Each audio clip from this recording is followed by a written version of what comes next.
बंदी छोड़ सतगुरु रामपाल जी परमेश्वर जी की जय हो। परम पिता परमात्मा सारी सृष्टि के रचनहार कुल मालिक असंख्य ब्रह्मांडों के स्वामी जगत गुरु तीनों लोकों में प्रवेश करके सबका धारण पोषण करने वाले राजाधिराज आत्माधार नाथों के नाथ देवों के देव महादेव सर्वेश्वर महेश्वर मृत्युंजय अजरो अमर आदि अनादि सनातनी प्रभु जगत पिता जगदीश्वर श्री श्री 1008 की उपाधि के वास्तविक अधिकारी अकाल मूर्त शब्द स्वरूपी राम वासुदेव सर्वगतम ब्रह्म परम पूज्य प्रथम पूज्य परम संत परम पुरुष परम धनी परम दयालु सत्य कबीर हक्का कबीर और ये मेरा बंदी छोड़ सतगुरु रामपाल जी परमेश्वर जी की जय हो।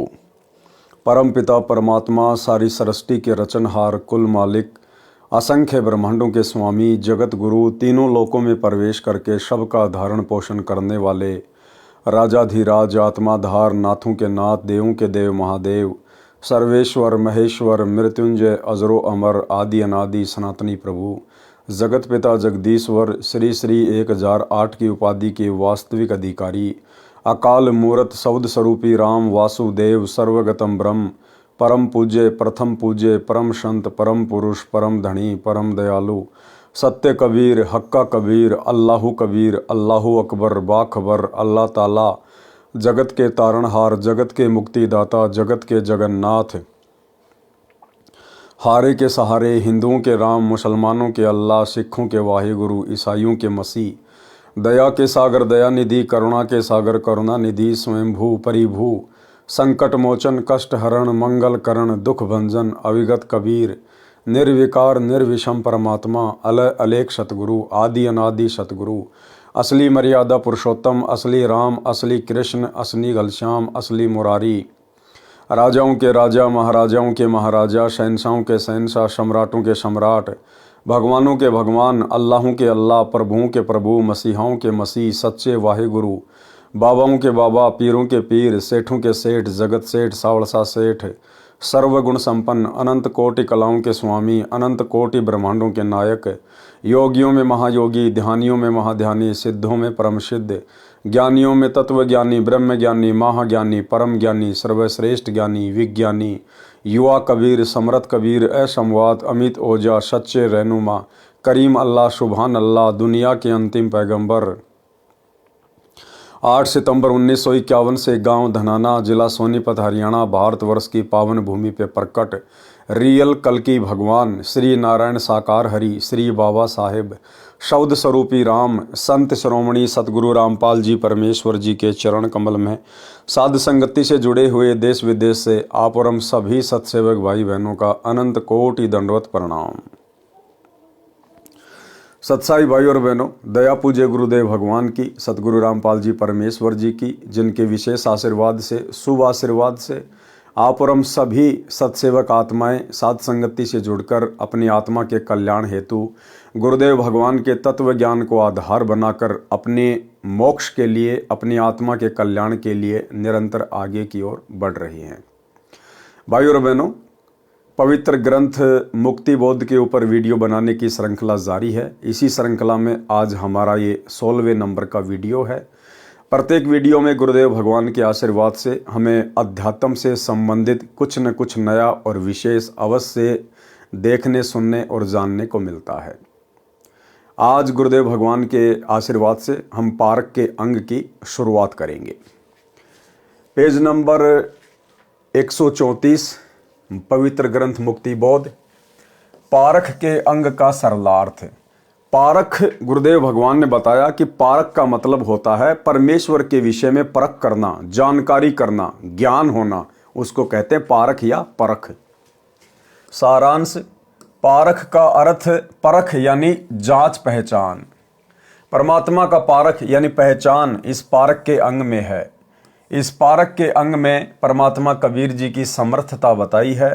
परमात्मा की परख उसकी शक्ति समर्थता से होती है। भाई दिखने में तो परमात्मा भी जब पृथ्वी पर प्रकट होते हैं तो एक आम मनुष्य की भांति दिखाई देते हैं, लेकिन परमेश्वर की परख होती है उसकी शक्ति से, उसकी समर्थता से। जैसे परमात्मा कबीर जी के विषय में इस अंग में लिखा है कि कबीर परमात्मा प्रत्येक युग में शरीर आते हैं।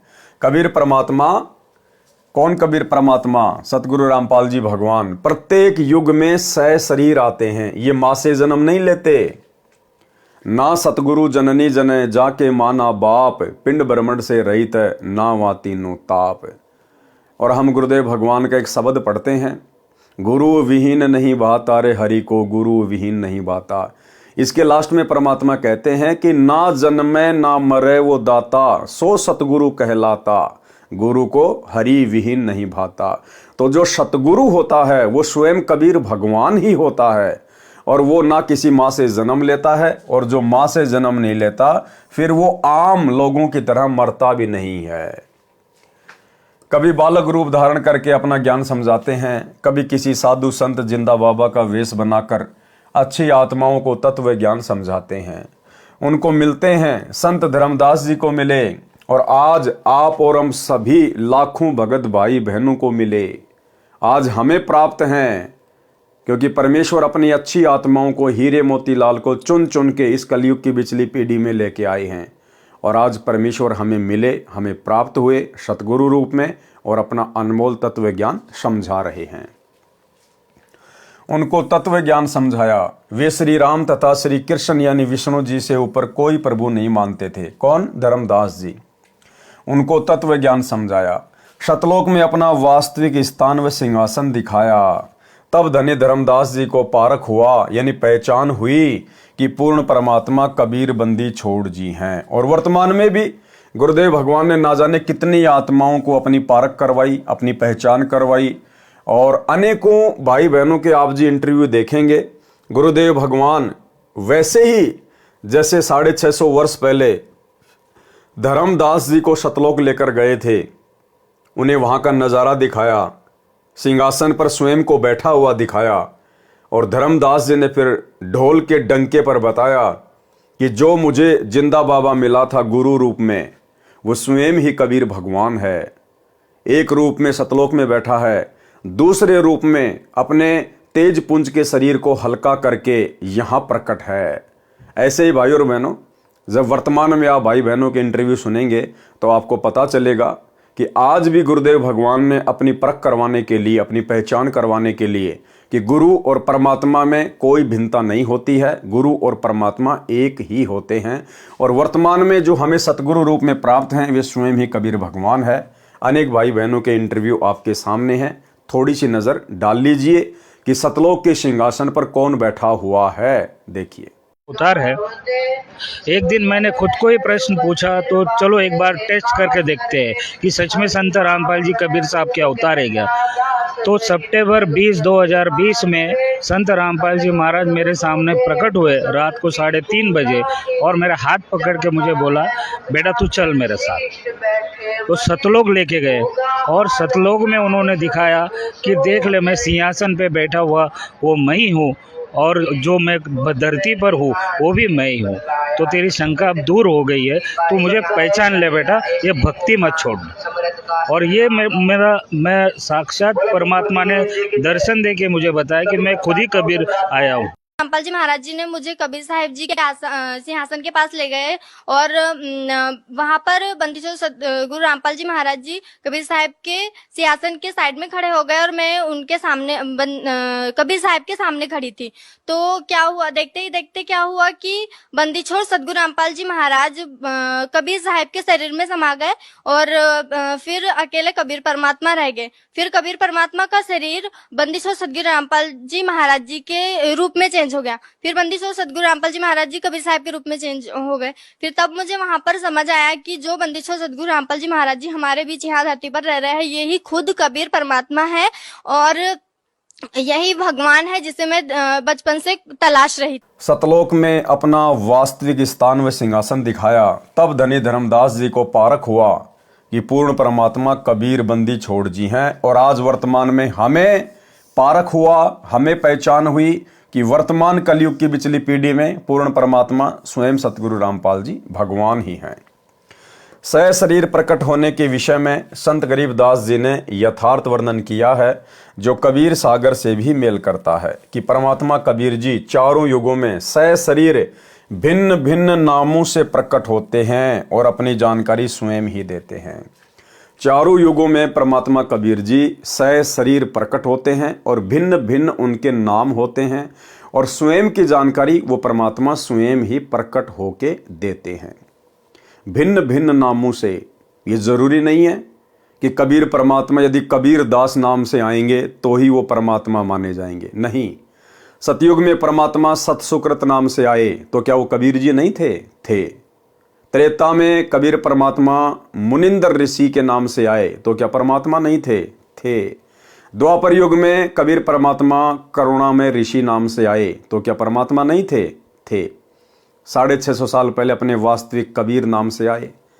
350 वर्ष पहले गरीबदास जी के नाम से आए और वर्तमान में वही कबीर परमात्मा सतगुरु रामपाल जी के रूप में धरती पर प्रकट है। ये स्वयं ही परमेश्वर है। सतयुग में सतसुकृत नाम रहता है, त्रेता में मुनिंदर, द्वापर में करुणा में कहलाते हैं, कलयुग में कबीर नाम धराते हैं और अब कलयुग की पिछली पीढ़ी में संत रामपाल दास नाम धराते हैं। संत रामपाल दास। भाई और बहनों, एक शब्द के माध्यम से आप जी को पता चलेगा कि वर्तमान कलयुग की पिछली पीढ़ी में उस कबीर परमेश्वर ने अपना नाम संत रामपाल ही रखवाना था। एक शब्द है, मन मान जा बुढ़ापा आवेगा, मन मान जा बुढ़ापा आवेगा, बिना भजन तेरी होवे दुर्गति, तू पढ़या पढ़या पछतावेगा। इस शब्द के लास्ट में कबीर परमेश्वर जी ने क्या कहा, क्या समझाया, क्योंकि 650 साल पहले यह शब्द कबीर परमात्मा जी ने अपने भक्तों को सुनाया। और क्या कहा फिर परमात्मा ने उस शब्द के लास्ट में, भाई जल्दी ले नाम गुरु का, तुझे मनुष्य जन्म मिल जावेगा। जल्दी ले नाम गुरु का, तुझे मनुष्य जन्म मिल जावेगा। 650 साल पहले परमात्मा कहा करते थे हम 64 लाख को कि भाई मेरे से फटाफट नाम दीक्षा ले लो और इन मंत्रों का जाप करो ताकि तुम्हें बारंबार मनुष्य जन्म प्राप्त हो और तुम कलयुग की पिछली पीढ़ी तक पहुंच जाओ, मोक्ष के प्राइम टाइम तक। भाई जल्दी ले नाम गुरु का, तुझे मनुष्य जन्म मिल जाएगा। क्योंकि 650 साल पहले कबीर परमेश्वर गुरु रूप में आए हुए थे। और फिर क्या कहा, रामपाल तेरा सतगुरु आके, तन फिर भक्ति दर डावेगा, मन मान जा बुढ़ापा आवेगा, मन मान जा बुढ़ापा आवेगा।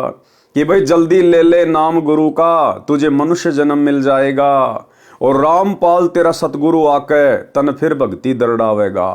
फिर कलयुग की पिछली पीढ़ी में मैं कबीर रामपाल दास नाम से जाऊंगा और फिर वापस तुझे भक्ति पे लगाऊंगा। तो भाई और बहनों, 650 साल पहले ही परमेश्वर ने अपने वर्तमान कलयुग की पिछली पीढ़ी में संत रामपाल नाम से आने की भविष्यवाणी कर रखी है। इसलिए यहां कहा गया है कि परमात्मा प्रत्येक युग में सहशरीर आते हैं और भिन्न भिन्न नामों से आते हैं। चारों युगों में सहशरीर भिन्न भिन्न नामों से प्रकट होकर अपनी जानकारी स्वयं ही देते हैं, क्योंकि ये भगवान अपनी जानकारी स्वयं ही दे सकता है। सतलोक के विषय में अन्य किसी को यहां जानकारी नहीं है। तो इससे स्वयं सिद्ध हो जाता है कि हमारे पूज्य गुरुदेव स्वयं ही कबीर परमेश्वर जी हैं। सतयुग में सतसुकृत नाम रहता है, त्रेता में मुनिंदर, द्वापर में करुणा में कहलाते हैं, कलयुग में कबीर नाम धराते हैं और कलयुग की वर्तमान पिछली पीढ़ी में संत रामपाल नाम रखवाते हैं। कलयुग में सन 1398 विक्रमी संवत 1455 में ज्येष्ठ महीने की पूर्णमासी को सुबह ब्रह्म मुहूर्त, सूर्योदय से लगभग 1.5 घंटा पहले के समय को ब्रह्म मुहूर्त कहते हैं। उसमें नवजात शिशु का रूप धारण करके काशी नगर के बाहर लहर तारा नामक तालाब में कमल के फूल पर सतलोक से आकर विराजमान हुए। इस घटना के प्रत्यक्ष दृष्टा ऋषि अष्टानंद जी थे, जो स्वामी रामानंद जी के शिष्य थे। प्रतिदिन उस लहर तारा सरोवर पर स्नान ध्यान करने जाया करते थे। नीरू नामक जुलाहा भी प्रतिदिन अपनी पत्नी नीमा के साथ उसी लहर तारा तालाब पर स्नान करने जाया करता था। आयु लगभग 60 वर्ष हो चुकी थी। संतान नहीं थी। उनको कबीर परमात्मा कमल के फूल पर मिले, अपने घर ले गए। परमात्मा ने कबीर नाम रखवाया, सुन्नत नहीं करवाया। 5 वर्ष की आयु में महर्षि रामानंद को आध्यात्मिक ज्ञान में हराया, सतलोक दिखाया। स्वामी रामानंद जी श्री विष्णु शतगुण के उपासक थे, कर्मकांड करते थे, मानसिक पूजा शालग्राम श्री विष्णु जी की काल्पनिक मूर्ति की करते थे, एकादशी का व्रत रखते थे, गीता पुराण वेदों का पाठ तथा प्रचार किया करते थे, बाल ब्रह्मचारी थे। आयु 104 वर्ष हो चुकी थी। जब कबीर परमात्मा की लीला में आयु 5 वर्ष की थी, हठ योग करके समाधि लगाते थे, त्रिवेणी से आगे नहीं जा पा रहे थे, तब परमात्मा कबीर जी उनकी आत्मा का ब्रह्मरंध्र खोलकर ब्रह्मलोक में ले गए, फिर शतलोक में अपने निज अमर स्थान पर ले गए।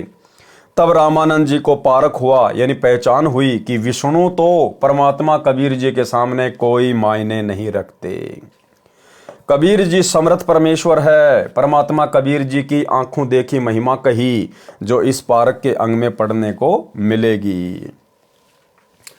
सिकंदर लोदी राजा का ऐसादे रोग केवल आशीर्वाद से समाप्त किया, और आज वर्तमान में भाई और बहनों ना जाने कितनी हजारों लाखों आत्माओं का असाध्य रोग, जिनकी आयु वास्तव में शेष नहीं थी, इस कबीर परमेश्वर ने वेदों में लिखे अपने गुणों के आधार से उन आत्माओं की आयु वृद्धि की है। यानी आज सतगुरु रामपाल जी परमेश्वर जी ने लाखों भाई बहनों की आयु बढ़ाई हुई है, जिनके भाग्य में आगे आयु शेष नहीं थी। एक छोटा सा आपको इंटरव्यू सुनाऊंगा। वैसे तो हजारों लाखों इंटरव्यू हैं, गिनती नहीं है। इस परमेश्वर की महिमा चाहे दिन रात करते रहो, अंत नहीं है। लेकिन आप लोगों के विश्वास को दृढ़ करने के लिए पूज्य गुरुदेव जी के मुख कमल से एक बहन के द्वारा लिखा गया लेटर आपको पूज्य गुरुदेव जी के मुख कमल से सुनाते हैं। और सबसे बड़ी बात, अंत में पूज्य गुरुदेव जी उस बहन के शब्दों को अपने मुख कमल से उच्चारित कर रहे हैं। क्या कह रही हो बहन? कि सतगुरु रामपाल जी को कोई आम व्यक्ति ना समझे, ये स्वयं परमात्मा आए हुए हैं। और इस बात को, इस लेटर को गुरुदेव अपने मुख कमल से पढ़ रहे हैं। अगर ये परमेश्वर ना होते तो भाई और बहनों परमात्मा उसी समय बोल देते कि बच्चों मैं परमात्मा नहीं हूं, मैं भगवान नहीं हूं, मैं कबीर जी नहीं हूं। कबीर जी तो 650 साल पहले आए थे, लेकिन परमेश्वर बड़ी शालीनता से उसको पढ़कर आगे बढ़ गए। यानी जो अच्छी आत्मा होगी, जो मोक्ष की अधिकारी आत्मा होगी, वो इस संकेत को समझ जाएगी कि गुरुदेव भगवान ने अपने मुख से उस बहन के इस लेटर को पढ़कर हमें क्या संकेत करना चाहा है। सुनिए। संत रामपाल जी महाराज को कोई इंसान ना समझना, ये पूर्ण परमात्मा बैठे। संत रामपाल जी महाराज को कोई इंसान ना समझना, ये पूर्ण परमात्मा बैठे। तो भाई और बहनों, ये तो केवल आपने एक इंटरव्यू सुना है। ऐसे ऐसे लाखों इंटरव्यू हैं जो परमेश्वर सतगुरु रामपाल जी भगवान की महिमा से भरे पड़े हैं। सिकंदर लोदी राजा का ऐसादे रोग केवल आशीर्वाद से समाप्त किया। सिकंदर राजा ने स्वामी रामानंद जी का सिर तलवार से काट दिया था। स्वामी जी की मृत्यु हो गई थी। कबीर जी ने उसके सामने स्वामी रामानंद जी को जीवित कर दिया, और यहां परमेश्वर ने मरने ही नहीं दिया। एक छोटा सा इंटरव्यू मध्य प्रदेश के भिंड जिले का, किस प्रकार से एक उपदेशी भाई ने दूसरे उपदेशी भाई के ऊपर बंदूक से गोली चलाई, और कैसे उसी समय पूर्ण ब्रह्म परमेश्वर शब्द स्वरूपी राम सतगुरु रामपाल जी परमेश्वर सामने प्रकट हो जाते हैं और उस गोली को अपने हाथ में पकड़ लेते हैं, अपने हाथ में। देखिए इंटरव्यू। अब आपको एक अनमोल कहानी सुनाता हूं, बिल्कुल सच्ची। एक मध्य प्रदेश में भिंड जिला है, भिंड जिला है, वहां से कई भक्तों ने उपदेश प्राप्त कर रखा। भिंड जिले में कोई गांव है आसपास, वो जहां पर आए हुए हैं। वो कहां है, एक बार खड़े हो बच्चे। ये दोनों भाई हैं, इनकी कथा सुनाता हूं। तुम आगे आ जाओ बेटा, यहां आ जाओ मेरे पास एक बार। पढ़ के मैं सुनाता हूं। सामने ये खड़े, इनके पिताजी भी आए हुए हैं। इनके पिताजी भी आए हुए हैं क्या यहां पर? उनको भी बुला लो आगे को।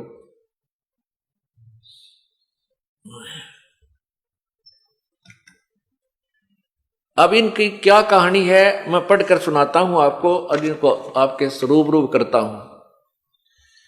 मैं दास गजेंद्र सिंह, ये अपनी कथा लिखकर दी इन्होंने कि मैं दास गजेंद्र सिंह, मेरा बड़ा भाई नाम शिवभान सिंह उर्फ चट्टान सिंह उर्फ चट्टान सिंह, पुत्र श्री जयपाल सिंह, ग्राम है अशोखर जिला भिंड, मध्य प्रदेश के रहने वाले हैं। दोनों भाई खेती बाड़ी का कार्य करते हैं। हम दोनों भाइयों में काफी दिनों से जमीन के बंटवारे को लेकर विवाद था।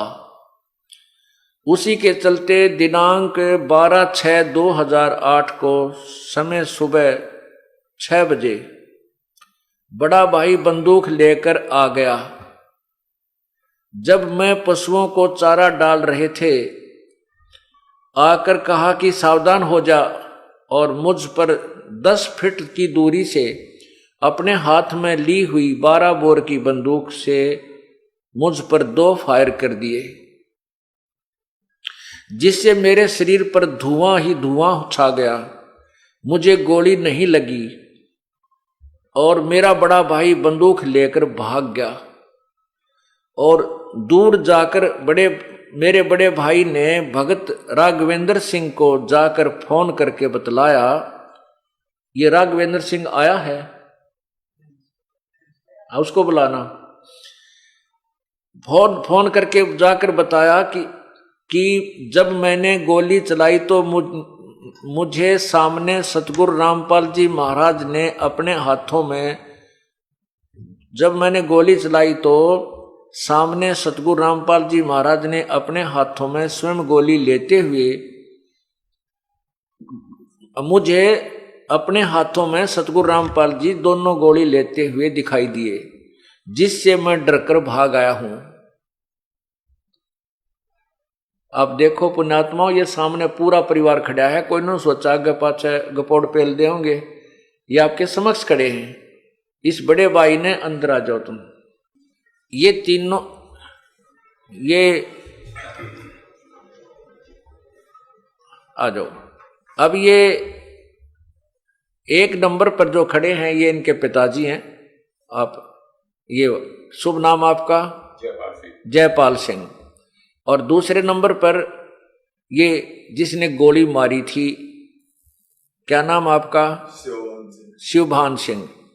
और तीसरे नंबर पर ये लड़का जिसका गोली मारी थी, जिसके ऊपर अटैक किया था इस बड़े भाई ने, क्या नाम आपका? गजेंद्र सिंह। और जिसको इसने जाकर के बताई थी ये चौथे नंबर पर, क्या नाम आपका? राघवेंद्र सिंह। अब आपके समक्ष खड़े हैं, इनका पूरा फोटो लीजिए। पुण्यात्माओं, हम बहुत पहले सुना करते थे परमात्मा ऐसी लीला कर देता है। इनने सबने उपदेश ले रखा, भाई ने भी, पिता ने भी, पूरे परिवार ने भी, माता जी ने भी, और इस राघवेंद्र सिंह, वहां काफी शिष्य हैं परमात्मा के। अगर ये भगवान की शरण में ना होते, अब ये शिवभान सिंह तो जेल में पड़ा होता, 20 साल की उम्र कैद होती, और ये गजेंद्र सिंह की मृत्यु हो जाती, पूरे परिवार उजड़ गया था, और ये माया यहीं रह जाती और घर का नाश हो जाता। परमात्मा अपने बच्चों की ऐसे रक्षा करता है। अब इसने क्या बताया है, हाँ भी आप बताइएगा। आपको फोन किया, हाँ इसकी तरफ कर, हाँ जब गजेंद्र को तो परमात्मा ने बचा लिया, स्वयं आपके रूप में परमात्मा आए थे, जो कि अपने हाथ में गोली उन्होंने हाथ से दे दी थी, जो गोली उन्होंने फायर किया था। बोलो सतगुरुदेव की। और ये तुरंत ही भाग लिए, गोली लेके ये बंदूक लेकर भाग गया। हाँ, और तुरंत ही उसी समय हाँ, ये दोनों लोग हाँ, आपकी शरण में आए, 13 तारीख को आपके पास आ गए थे। ये 12 तारीख की बात है। अब आप बताओगे कुछ? हाँ बताओ, आपने क्या देखा? आपने देखा वहां? हाँ, हम तो वहाँ खड़े थे। हाँ देखिए। पास में ही खड़े थे। हाँ हाँ। तो सुबह ये आया लड़का, बड़ा वाला। अच्छा। तो उसने जो है आके इन्होंने कहा हुआ कि मेरी जमीन तुमने जोत ली है, छोटे वाले ने। तो इसने ये लेके बंदूक और सुबह आके इन्होंने फायर शुरू कर दी। मम्मी ने इनको पकड़ा। अच्छा। तो वो क्या पकड़ लेती, उनको नहीं डांट पाया उन्होंने। इन्होंने फायर कर दिए। अच्छा। और फायर करके ये भागे आया। दो फायर करे। उसमें कैसा लगा? उसमें वो एकदम पूरे में शरीर में धुआं सा निकला। हाँ, धुआं सा निकला और गोली का पता नहीं कहाँ। जयबंदी छोड़ की गोली का पता नहीं। और भाई गजेंद्र सिंह, आप आइए, आपको कैसा महसूस हुआ जब उसने गोली चलाई? हमें कुछ भी पता नहीं चला, मालिक ने एकदम सावधान कर दिया था। जैसे हमें कुछ भी नहीं मालूम कि मेरे साथ क्या हो रहा है। जब भाई भाग गया उस टाइम पे मेरे को पता चला। फिर मेरी भक्तमती, मेरे पास भी बंदूक थी, भक्तमती बंदूक लेके आई कि आप भी इस पे वार करो। मैंने मना कर दिया, नहीं, मेरे गुरुदेव ने मुझे बचा लिया है, मैं उसे नहीं मारूं। बोलो सतगुरुदेव की जय। ये क्या लिखा इसने, अब मैं इसको पढ़कर भी सुनाता हूं आपको। तो कहते राघवेंद्र सिंह जी के पास जाकर इसने फोन करके बताया कि जब मैंने गोली चलाई तो मुझे सामने सतगुरु रामपाल जी महाराज अपने हाथों में गोली लेते हुए दिखाई दिए, जिससे मैं डरकर भाग आया हूं। और मुझे डर है कि मेरे भाई, छोटे भाई के पास 315 बोर की बंदूक है और अब वो मुझे जान से मारेगा। अब मुझे उससे बचाओ। उसको तो गुरुदेव ने बचा लिया है। ओए होए। हम दोनों भाई 5 मई 2008 को प्रथम नाम लेकर गए थे। ये दास जब आया 30 अप्रैल को, तो ये 5 मई को नाम लेकर गए थे दोनों भाई। और देख काल ने 1 महीने के बाद ही के जुल्म करना था, ये होना था इनके घर में, ये इनके ला बीतनी थी, इनका नाश होना था। और परमात्मा के चरण में आगे तन्यों के न्यों बसे रह गए। संत शरण में, सतगुरु शरण में आने से आई टले बला, जय मस्तक में सूड़ी हो वा कांटे में टल जा। अब इनकी मौत होनी थी, विनाश होना था इस परिवार का। और परमात्मा ने अपने बालक न्यों के न्यों राख लिए, जैसे टटीरी के अंडे रखे थे महाभारत के युद्ध में। बोलो सतगुरुदेव। अब यह क्या कहते हैं कि हम दोनों भाई 5 मई 2008 को प्रथम नाम लेकर गए थे।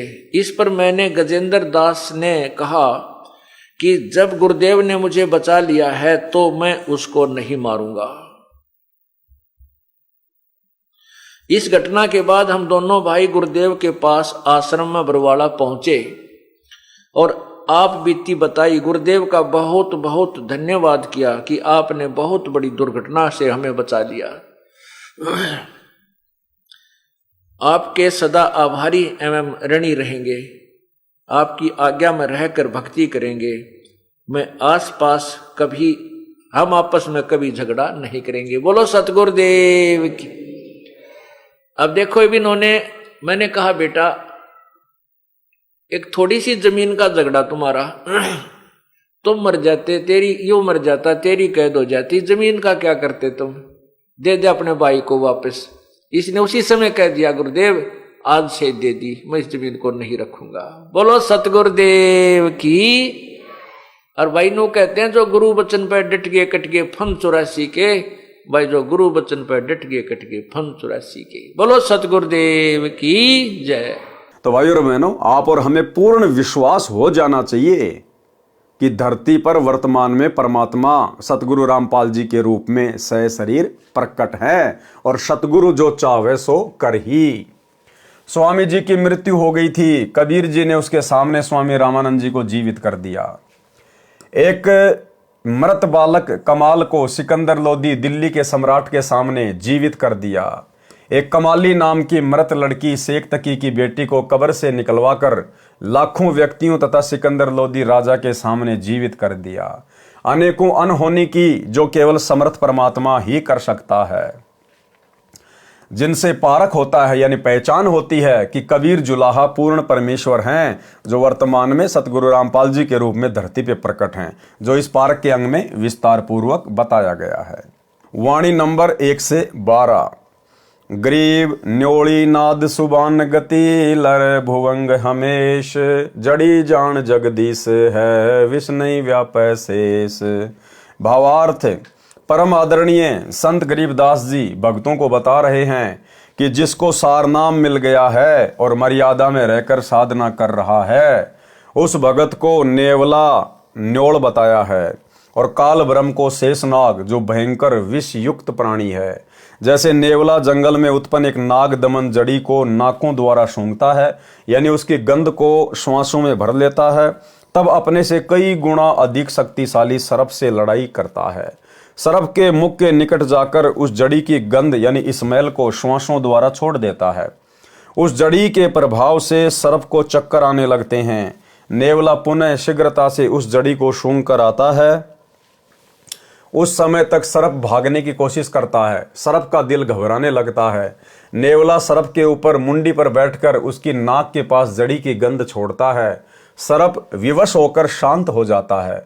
तब नेवला सर्प की मुंडी यानी फन को काटकर मार देता है। यहाँ पर बताया है कि जीव यानी भगत तो नेवला है, जो सारनाम का सुमरण श्वासों से करता है, तथा काल ब्रह्म ज्योति निरंजन को शेषनाग जैसा खूंखार सर्प कहा है। सारनाम प्राप्त भगत रूपी नेवला काल ब्रह्म रूपी अजगर को सारनाम के सुमरण रूपी गंध छोड़कर पराजित करके सतलोक चला जाता है। कबीर परमेश्वर जी ने भी यही कहा है। कबीर जैसे फणपति मंत्र सुन राखे फण सकोड़, ऐसे बीरा मेरे नाम से काल चले मुंह मोड़।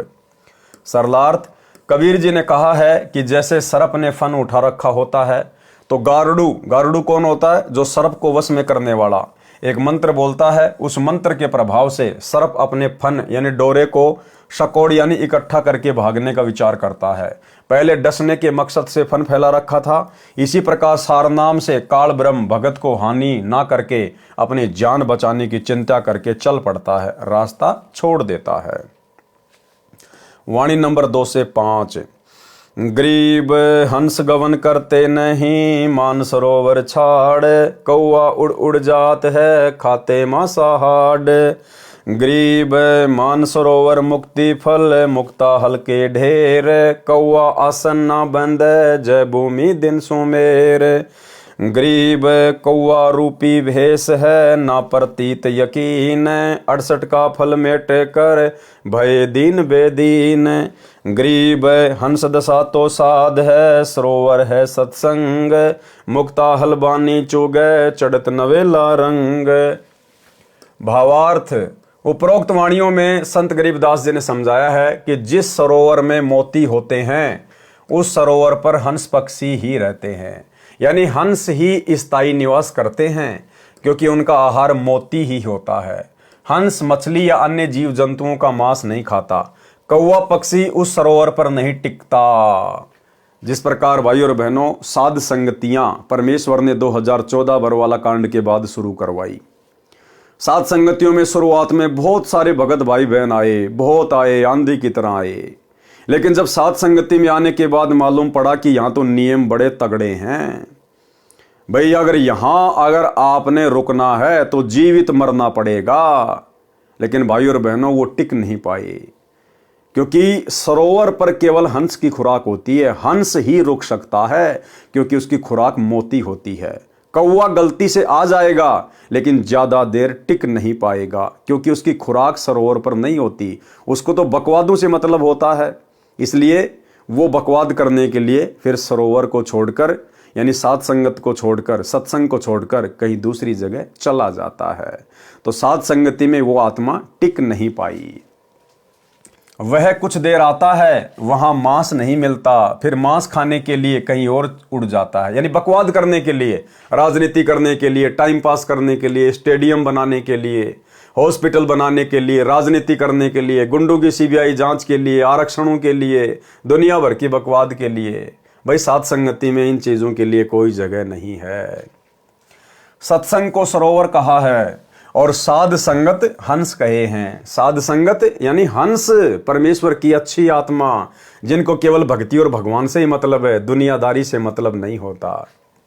तथा विकारी व्यक्ति कोए रूपी बताए हैं। भगत तो सत्संग प्रवचन रूपी मोती खाते हैं जो उनका आहार है, तथा शराबी कबाबी कोए रूपी हैं जो सत्संग में अधिक देर नहीं टिकते, परंतु भगत सत्संग छोड़कर अन्य स्थान पर नहीं जाते। जैसे सिनेमा देखना, नाचना, शराब का ठेका आदि स्थानों पर भगत नहीं जाते। तथा अन्य उपासना जो शास्त्र विरुद्ध है वह करने किसी देवी धाम, तीर्थ आदि पर नहीं जाते। जबकि हमारे बड़े भाई सतलोक आश्रम मैनेजमेंट हरियाणा वाले गुरुदेव के कलयुगी बेटा बेटी, भाई बंधु रिश्तेदार, ये तो अयोध्या में जाके भंडारा लगाते हैं श्री रामचंद्र जी के भक्तों के लिए। ये तो नेपाल में जाके भंडारा लगाते हैं राम सीता विवाह महोत्सव में। ये तो गौशालाओं में जाके भंडारा लगाते हैं जहां पर यज्ञ हवन होते हैं महर्षि दयानंद वाले। तो ये हैं वो कव्वे। वह करने किसी देवी धाम, तीर्थ आदि पर नहीं जाते। जो शास्त्र विरुद्ध साधना करने वाले पंथ हैं, उनके अनुयायी हमारे ज्ञान पर विश्वास न करके 68 तीर्थों पर भटकते रहते हैं। उनको ये ज्ञान नहीं है कि जिन महापुरुषों ने जिस स्थान पर साधना की है उनके नाम से वे स्थान प्रसिद्ध हैं। आप भी वैसी साधना करो, उन तीर्थ स्थानों पर जाकर उन 68 तीर्थों का गुण यानी लाभ प्राप्त नहीं कर सकते। उनका लाभ तो उसी प्रकार डटकर साधना करने से मिलेगा जिसको तीर्थ भ्रमण करने वाले मिटा रहे हैं यानी खो रहे हैं। वाणी नंबर 7, 9, 12। गरीब दरस परस नहीं अंतरा, रूमी वस्त्र बीच, पारस लोहा एक डिग पलटे नहीं अभीच। गरीब चार मुक्ति बैकुंठ बट सप्तपुरी सैलान, आगे धाम कबीर का हंस न पावे जान। गरीब पल से ती पल ना मिले, बोल लगे नहीं बोही, बिच तकिया महबूब का परमेश्वर की सोही। भावार्थ, पुराने समय में रोम देश का बना बहुत पतला वस्त्र आता था जिसे सेठ लोग पहनते थे। बताया है कि पारस पत्थर को लोहे से छू दिया जाए तो वह सोना बन जाता है। यदि पारस पत्थर और लोहा साथ साथ रखे हैं और उनके बीच में रूमी वस्त्र की मोटाई जितना भी फासला, डिस्टेंस रह जाए तो चाहे लाख वर्ष रखे रहो, सोना नहीं बनेगा। इसी प्रकार संत के पास कपट रखने वाला व्यक्ति भगत बना दिखाई देता है, परंतु उस पर संत के पारस रूपी सत्संग वचनों का प्रभाव नहीं पड़ता। इसी प्रकार भाइयों और बहनों, वैसे तो गुरुदेव भगवान ने अपने सत्संगों में अनेकों बार जिक्र किया है, लेकिन आपको लेटेस्ट वाला सत्संग सुनाएंगे जो हिसार जेल से आ रहा विशेष संदेश। गुरुदेव भगवान ने स्पष्ट कर दिया है कि तुम जिन सारनाम प्राप्त भक्तों के ऊपर अंधविश्वास करके चल रहे हो ना, धोखा खा जाओगे, धोखा। तो गुरुदेव ने स्पष्ट कर दिया कि बहुत सारे भगत आपको ऐसे दिखाई देंगे जो हमारे साथ भी रहते हैं, सारनाम भी ले रखा है, लेकिन अंत में जब उनके कर्मों का पता चलता है तो हम भी सिर में हाथ मारते हैं। सुनिए गुरुदेव का छोटा सा सत्संग।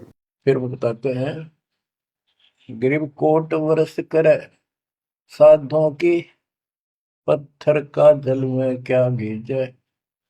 चंदन बन में रंग लागे, एक बांस बिठन भी ना सीधे। परमात्मा गरीबदास जी कितना प्यारी व्याख्या करते हैं कि कोटि वर्ष करे संगत संतों की, सतगुरु की,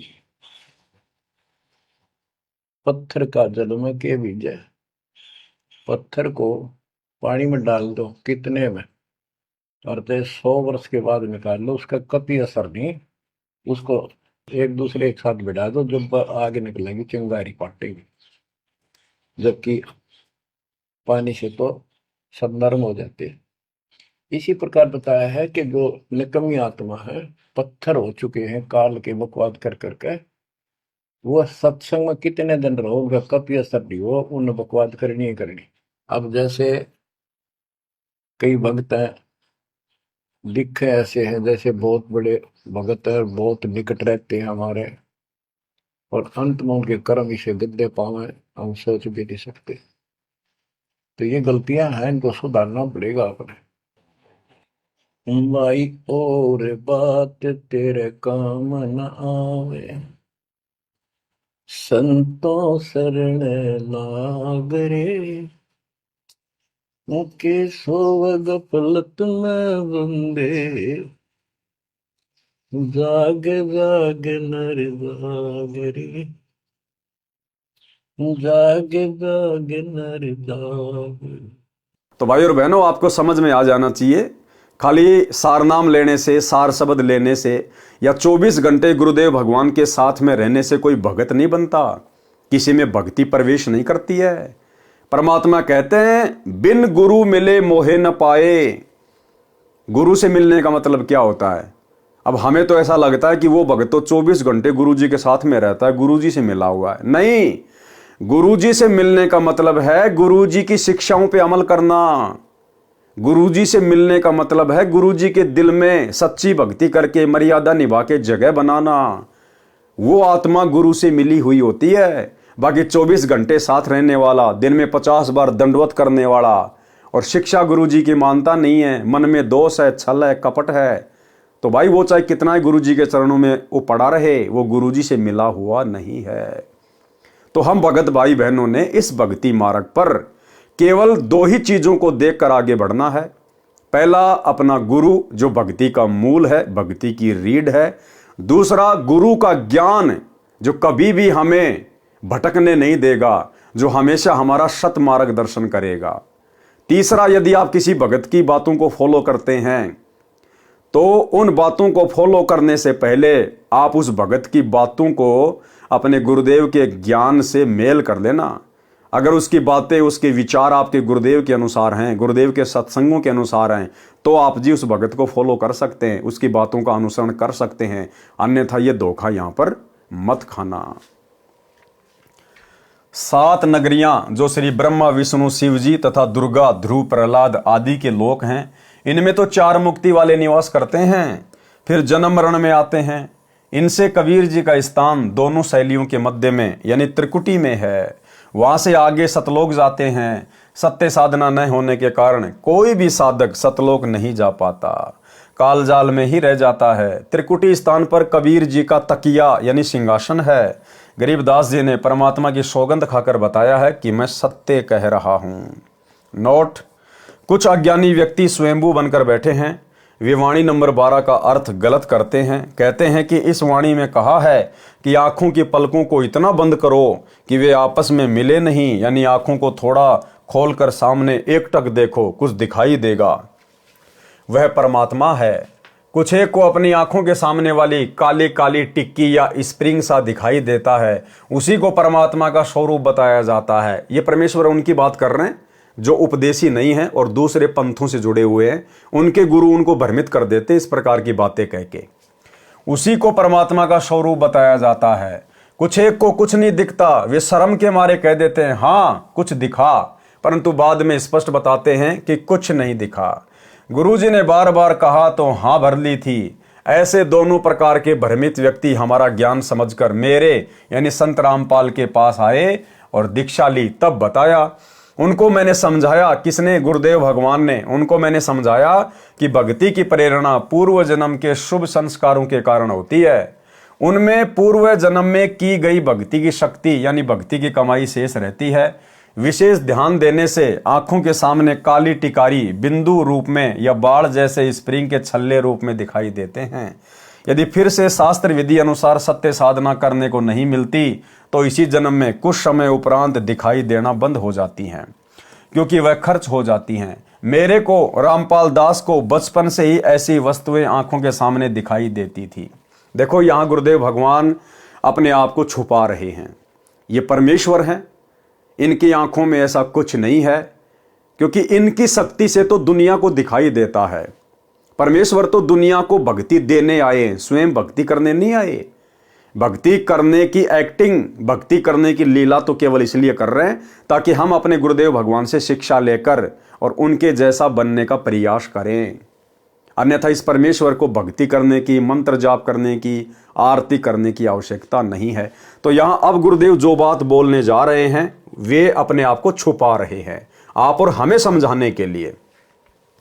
मेरे को, रामपाल दास को, बचपन से ही ऐसी वस्तुएं आंखों के सामने दिखाई देती थी। सोचता था कि मेरी दृष्टि कमजोर है, अब बताओ, परमेश्वर है भाई, अंतर्यामी हैं, क्या इनको पता नहीं कि आंखों के सामने जो आ रहा है वो क्या है? अरे जगत गुरु किसको कहते हैं? जो पूरे संसार को ज्ञान देता है उसको कहते हैं जगत गुरु। तो क्या जगत गुरु को इस बात का नहीं पता चलता कि मेरी आंखों के सामने जो मुझे काली काली रेखाएं दिखाई दे रही है वो क्या है?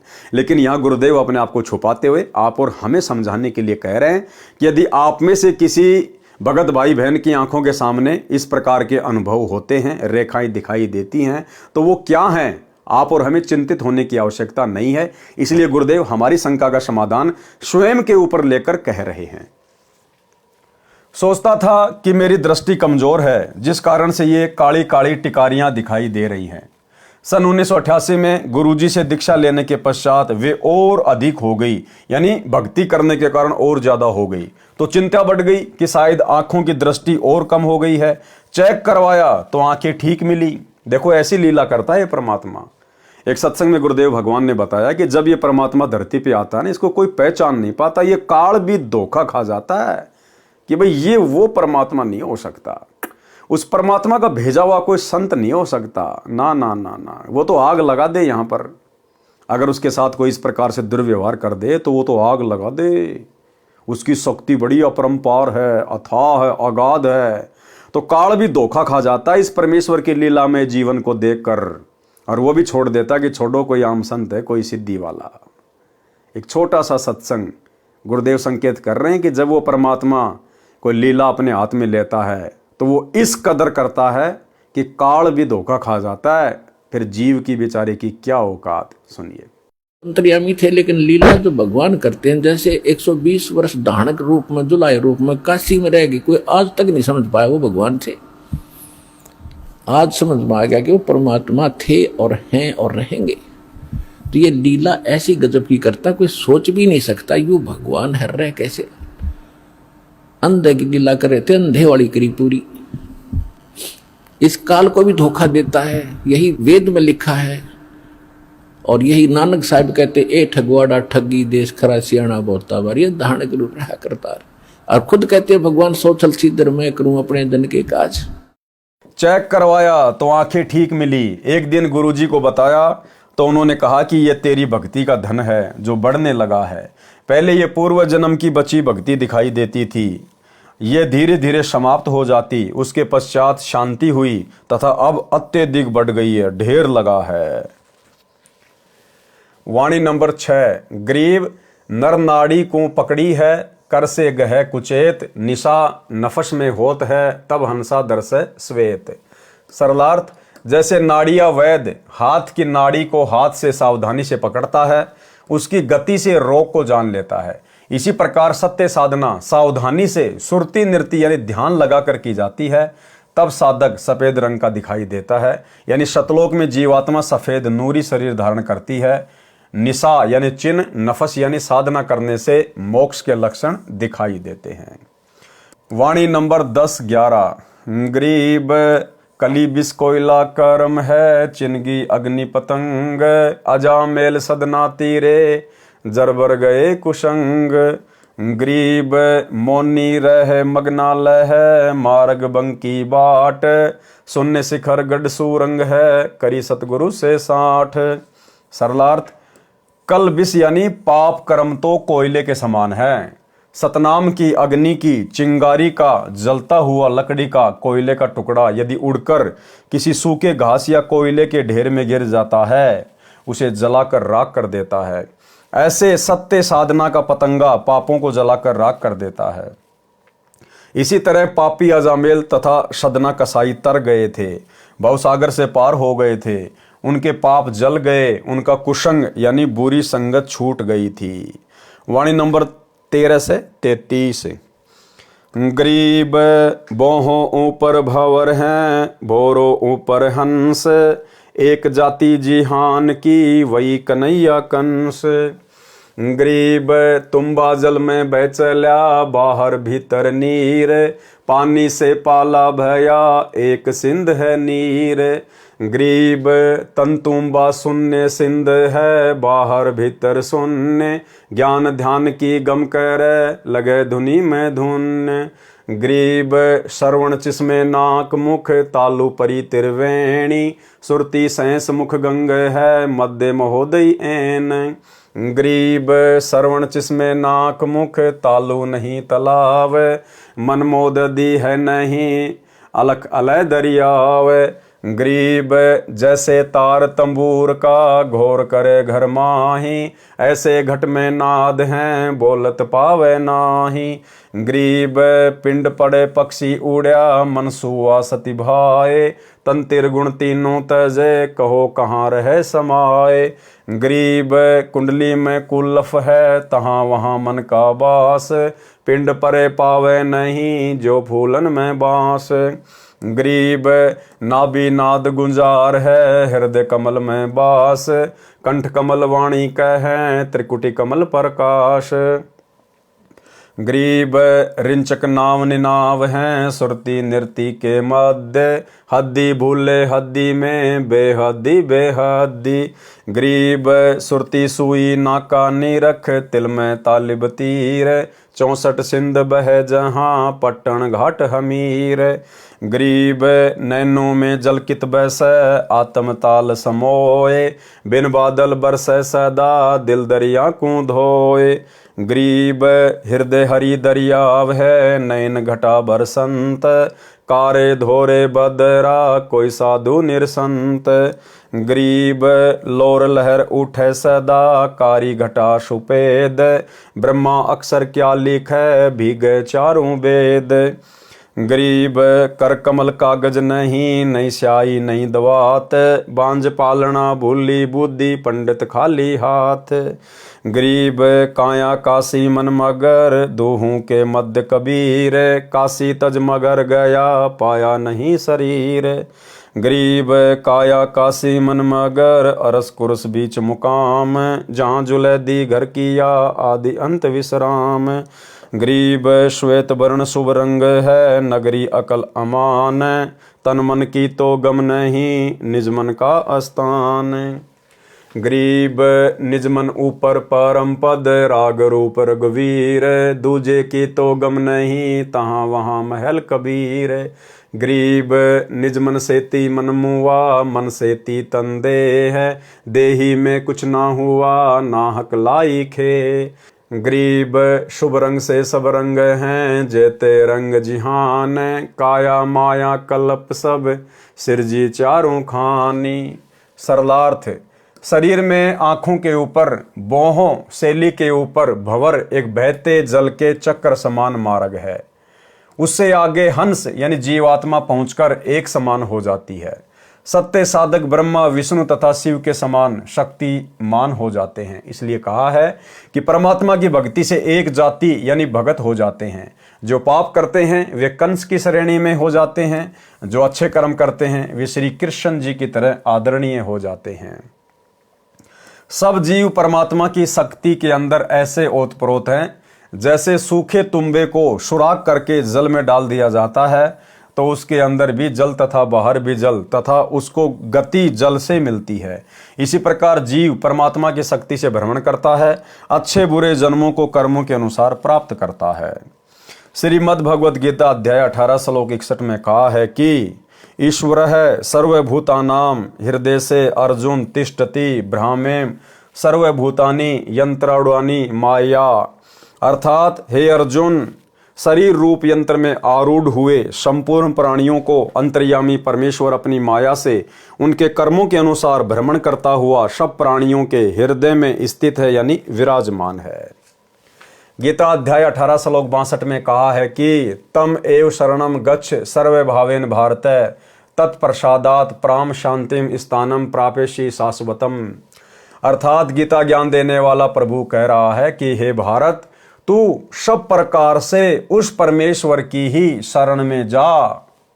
उस परमात्मा की कृपा प्रसाद से ही तू परम शांति को तथा शाश्वत सनातन यानी अमर स्थान धाम यानी सतलोक को प्राप्त होगा। वाणी नंबर 14 में फिर कहा है कि अन्य उदाहरण ये समझे जैसे जल से सर्दी के मौसम में ओस जम जाती है धूप लगने से फिर जल बन जाता है दोनों में जल ही है। इसी प्रकार परमात्मा की शक्ति अच्छे बुरे प्राणियों तथा पदार्थों में विद्यमान है। तन यानी शरीर को तुम्बा जानो, शून्य यानी खाली स्थान में परमात्मा की निराकार शक्ति जानो।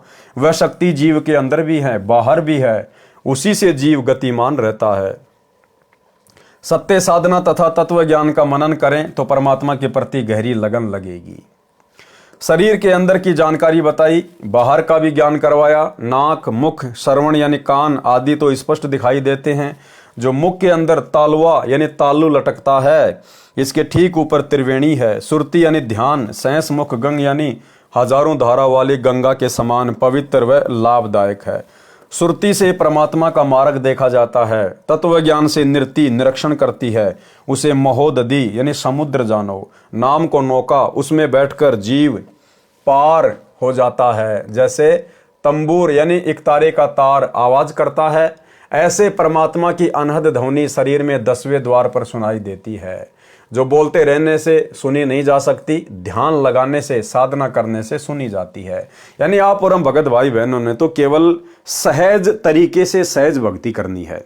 गुरुदेव ने हमें जो मंत्र दे दिए, जो आरती दे दी, सत्संग सुनने को दे दिए, मर्यादा निभाने को दे दी, बस हमने अपना काम धंधा करते हुए और सुरती नृत्य मन और पवन से इस प्रकार समय मिले बैठकर हमने सुमरण करना है।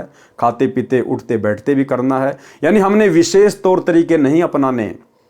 ये सारी बातें तो आदरणीय गरीबदास जी को इसलिए लिखनी पड़ी ताकि आगे चलकर कोई भक्तों को भ्रमित ना कर दे कि भाई गरीबदास जी को क्या पता था, कबीर जी क्या जानते थे शरीर की व्यवस्था के बारे में, पिंड के बारे में, ब्रह्मांड के बारे में, योगियों के योग के बारे में। इसलिए उनको लिखना पड़ा कि आगे चलकर कलयुग की पिछली पीढ़ी में कोई भक्तों को भ्रमित ना कर दे कि गरीबदास जी क्या जानते थे और क्या नहीं जानते थे। शरीर का समय समाप्त होने पर जीवात्मा पक्षी की तरह उड़ जाता है। मन रूपी तोता शरीर से निकलकर चला जाता है। फिर कहाँ जाता है? भगत सतलोक चला जाता है। पामर प्राणी यानी दुष्ट प्राणी नरक चला जाता है। फिर कर्मों के अनुसार भ्रमता भटकता है। कुंडली में कुलफ यानी ताला लगा है, उसमें मन निवास करता है। शरीर नष्ट होने पर यह दिखाई नहीं देता, जैसे फूलों में गंध दिखाई नहीं देती। नाभि कमल में नाद यानी शब्द की गुंजार होती है। जीव का हृदय कमल में निवास है। कंठ कमल से वाणी बोली जाती है। त्रिकुटी कमल में परमात्मा सतगुरु रूप में विद्यमान रहता है, वहां का विशेष प्रकाश है। सत्य नाम वास्तविक शक्ति देने वाला विशेष नाम है, जिसका रिंचक यानी थोड़ा सा सुमरण भी अत्यधिक लाभ देता है। परंतु नाम का जाप सुरती नृत्य यानी पूर्ण ध्यान के साथ करना चाहिए। क्या करें परमात्मा? परंतु नाम का जाप सुरती नृत्य यानी पूर्ण ध्यान के साथ करना चाहिए। और बारंबार आप सभी भाई बहनों को सत्संगतियों में यही संदेश दिए जाते हैं कि अब हम भगत भाई बहनों ने जो हम पहले खाते पीते उठते बैठते नहाते धोते चलते फिरते काम करते करते सुमरण किया करते थे, वो भी करना है। लेकिन अब हमने परमेश्वर के आशीर्वाद से जब हमें ये गूढ़ जानकारियां प्राप्त हो रही हैं, अब हमने सुरती नृत्य मन और पवन के साथ में यानी ध्यान लगाकर कुछ समय एकांत में बैठकर दुनिया के शोर शराबे से दूर, दुनिया के झंझट से दूर कुछ समय हमने परमेश्वर के नाम के ऊपर ध्यान लगाना चाहिए। यानी हम क्या सुमरण कर रहे हैं, क्या शब्द ले रहे हैं, क्या शब्द छोड़ रहे हैं। हमने दुनियादारी से हटकर, सारी चिंताओं से हटकर परमेश्वर के नाम पर ध्यान लगाना चाहिए। शुरुआत करेंगे 5 मिनट से, फिर धीरे धीरे 10 मिनट होगा, आधा घंटा होगा, 1 घंटा भी होगा। फिर तो ऐसा आनंद आएगा जिस दिन आप जी सुरती नृत्य मन और पवन के साथ एकांत में बैठकर जाप नहीं करेंगे, उस दिन आपको ऐसा लगेगा जैसे आज घर में कोई मर गया है, जैसे आज मेरा कोई चोर कुछ चुरा के ले गया है। मन आपका बेचैन रहेगा, आत्मा आपकी बेचैन सी रहेगी जब तक हम शांति से सुरती नृत्य से सुमरण नहीं कर लेंगे। हद्दी यानी काल लोक की सीमा में रहने वाले हद में भूले हैं। बेहद्दी जो अपने को काल की हद से परे मानते हैं, वे भी भूल में हैं, वे ब्रह्म लोक तक जा सकते हैं।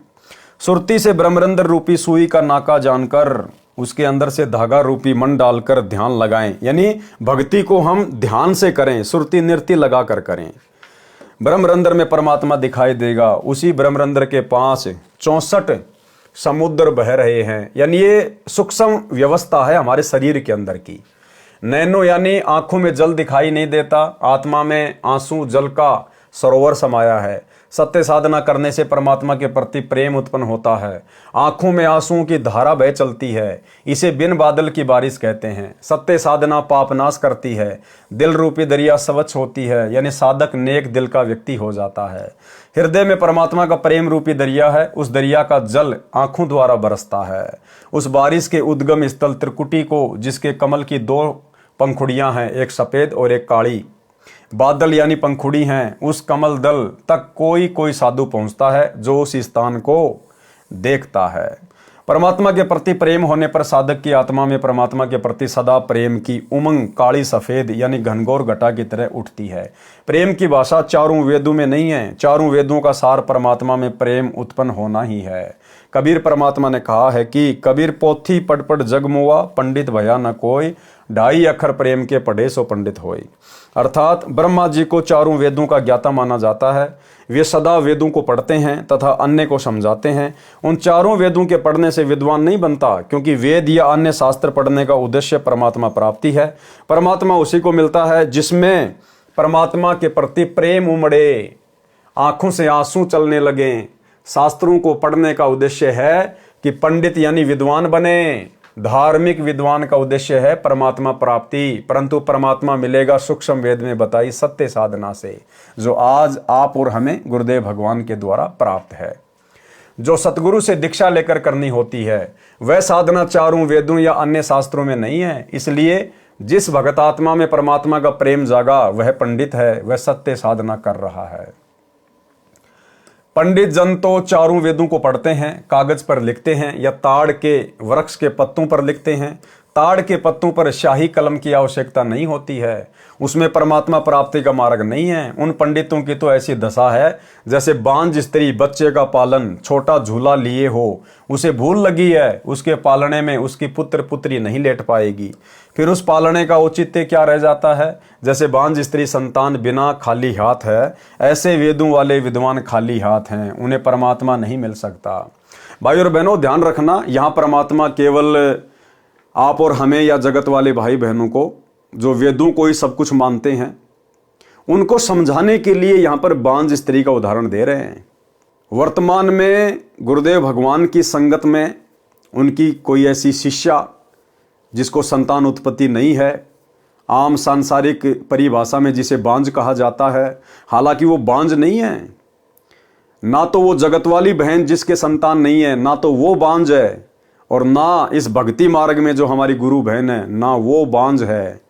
वो बहनें, वो माताएं इस संसार की सर्वश्रेष्ठ आत्माएं, सर्वश्रेष्ठ आत्माएं। आप और हम भगत भाई बहन जिनके 2-2 बच्चे, 3-3 बच्चे या किसी के 1 बच्चा है, आप और हम तो उनके नाखून के बराबर भी नहीं है। इस भक्ति मार्ग में जिन माता बहनों के संतान नहीं है, आप और हम फिर भी अपना पैर काल के जाल में फंसा सकते हैं। आप और हमारा फिर भी चांस कम है।